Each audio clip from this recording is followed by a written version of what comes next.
This is a short video about what not to do, and you'll see the humor in that statement in a second. I had a lead acid battery that I was going to charge with my power supply here. It's been sitting around for a long time, so I hooked it up and I set it to the charge voltage, which was 14.4 volts, and checked out everything and saw that it was doing okay.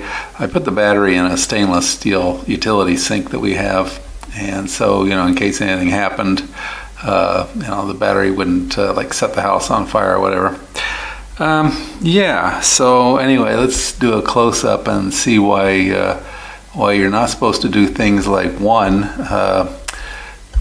do a quick and dirty and replace a 5 amp fuse with a 10 amp fuse because that's all you have in your box.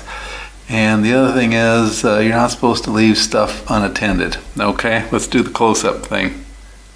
These are the jumper wires I was using to go from my power supply to the battery, and they're supposed to be good for over 2 amps sustained, and the power supply doesn't put out all that much. It's current limited, but you can see what happened here.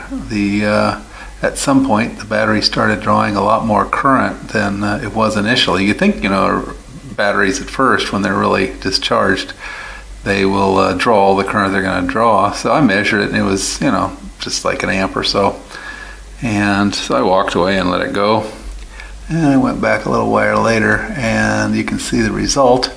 Had this been somewhere else, it could have set the house on fire, but it melted down my jumpers, burned them completely off, and they caught fire, as you can see, and I've toasted my power supply, so I'm going to have to totally rebuild it. Okay, so this is one of those things not to do. Again, don't substitute the wrong fuse in something just because you're in a hurry, and don't leave stuff unattended and running, where if it goes wrong, it will burn down your house. Okay, so hope you found that useful and interesting in your home electronic experimentation.